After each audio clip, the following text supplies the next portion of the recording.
ಈಗಾಗಲೇ ಭಾರತ ಮತ್ತು ಪಾಕಿಸ್ತಾನದ ಗಡಿ ನಡುವೆ ಉದ್ವಿಗ್ನತೆ ಒಂದು ಕಡೆಗೆ ಆದರೆ ಇನ್ನು ಉರಿಯಿಂದ ಸಾಕಷ್ಟು ಅಪ್ಡೇಟ್ಗಳು ಬರ್ತಾ ಇದೆ. ಜಮ್ಮು ಕಾಶ್ಮೀರದ ಉರಿ ಸೆಕ್ಟಾರ್ನಲ್ಲಿ ನಿರಂತರ ಶೆಲ್ ದಾಳಿ ಆಗ್ತಾ ಇದೆ. ಭಾರತ ಪಾಕ್ ಗಡಿಯಲ್ಲಿ ಬಾಲ ಬಿಚ್ಚಿದಂಥ ಪಾಕಿಸ್ತಾನ LOCಯಲ್ಲಿ ಪಾಕ್ ಸೇನೆಯಿಂದ ನಿರಂತರ ಗುಂಡಿನ ದಾಳಿ ಆಗ್ತಾ ಇದೆ ಅನ್ನುವಂಥ ಮಾಹಿತಿ ಲಭ್ಯವಾಗ್ತಾ ಇದೆ.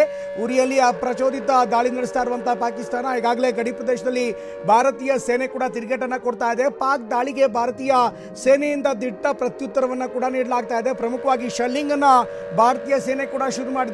ನಿರಂತರವಾಗಿ ಅಪ್ರಚೋದಿತವಾದಂಥ ದಾಳಿಯನ್ನು ಪಾಕಿಸ್ತಾನ ಮಾಡ್ತಾ ಇತ್ತು. ಇದಕ್ಕೆ ಕೌಂಟರ್ ಆಗಿ ಉರಿ ಸೆಕ್ಟರ್ನಲ್ಲಿ ಈಗ ಗುಂಡಿನ ಕಾಳಗ ನಡೀತಾ ಇದೆ ಅನ್ನುವಂಥ ಮಾಹಿತಿ ಕೂಡ ಲಭ್ಯವಾಗ್ತಾ ಇದೆ. ಭಾರತೀಯ ಸೇನೆ ಕೂಡ ಹೆಚ್ಚುವರಿ ಆರ್ಟಿಲರಿ ಸೇರಿದಂತೆ ಎಲ್ಲ ಉಪಯುಕ್ತ ಉಪಕರಣಗಳನ್ನು ಈಗಾಗಲೇ ಬಳಸಿ ನಿರಂತರವಾದಂಥ ದಾಳಿಯನ್ನು ಮಾಡ್ತಾ ಇದೆ ಅನ್ನುವಂಥ ಮಾಹಿತಿ ಲಭ್ಯವಾಗ್ತಾ ಇದೆ. ನಿನ್ನೆಯಿಂದಲೂ ಕೂಡ ಭಾರಿ ದೊಡ್ಡ ಮಟ್ಟದಲ್ಲಿ ತೀವ್ರತರವಾಗಿ ಭಾರತ ಮತ್ತು ಪಾಕ್ ಗಡಿ ಪ್ರದೇಶದಲ್ಲಿ ಪ್ರಮುಖವಾಗಿ ಜಮ್ಮು ಕಾಶ್ಮೀರದ ಕುಪ್ವಾರ ಹಾಗೂ ಉರಿ ಭಾಗದಲ್ಲಿ ದೊಡ್ಡ ಮಟ್ಟದಲ್ಲಿ ಶೆಲ್ಲಿಂಗ್ಗಳಾಗ್ತಿತ್ತು. ಭಾರತದ ಅನೇಕ ಪ್ರದೇಶಗಳು ಮನೆಗಳು ಕೂಡ ಧ್ವಂಸವಾಗಿತ್ತು.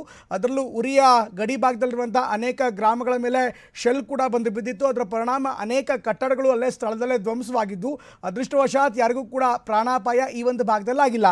ಅದನ್ನು ಹೊರತುಪಡಿಸಿ ಇವತ್ತು ವಿದೇಶಾಂಗ ಇಲಾಖೆ ಕಾರ್ಯದರ್ಶಿ ಹೇಳಿರುವಂಥ ಮಾಹಿತಿಯನ್ನು ಆಧರಿಸಿ ಹೇಳೋದಾದರೆ ಇಬ್ಬರಿಗೆ ತೀವ್ರತರವಾದಂಥ ಗಾಯ ಆಗಿದೆ. ಅದ್ರ ಜೊತೆಗೆ ಇಬ್ಬರು ಪ್ರಾಣಾಪಾಯದಿಂದ ಪಾರಾಗಿದ್ದಾರೆ. ಅದರ ಜೊತೆಗೆ ಇನ್ನು ಇಬ್ಬರು ಮೃತಪಟ್ಟಿದ್ದಾರೆ ಅನ್ನುವಂಥ ಮಾಹಿತಿ ಕೂಡ ಲಭ್ಯವಾಗ್ತಾ ಇದೆ.